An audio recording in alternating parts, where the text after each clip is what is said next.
In recent times, the face of education in India has been overshadowed by the burgeoning costs that seem to distance it from the common populace.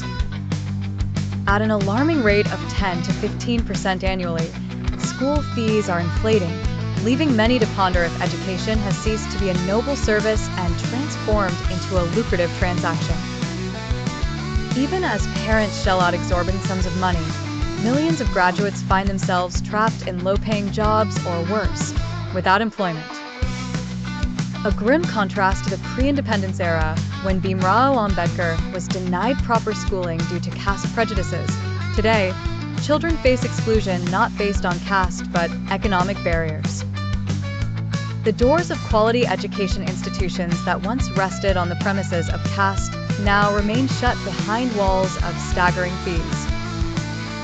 Despite the constitutional guarantee that every child has the right to education, this right appears more like a wealthy stature emblem.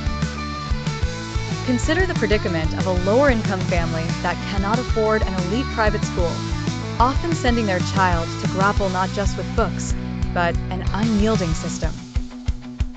The annual salary of a junior engineer is sometimes far less than the yearly tuition demanded by such schools. Education, which ideally should have been a temple of knowledge, has turned into a shopping complex, where the admission is determined not by a child's ability, but by a parent's paycheck. One inevitably questions who is being swindled here when institutions demand thousands, yet deliver outcomes that meet less than expectations. While private schooling has grown into a 1.75 lakh crore industry, the quality of public schools has depreciated, accommodating merely the leftovers.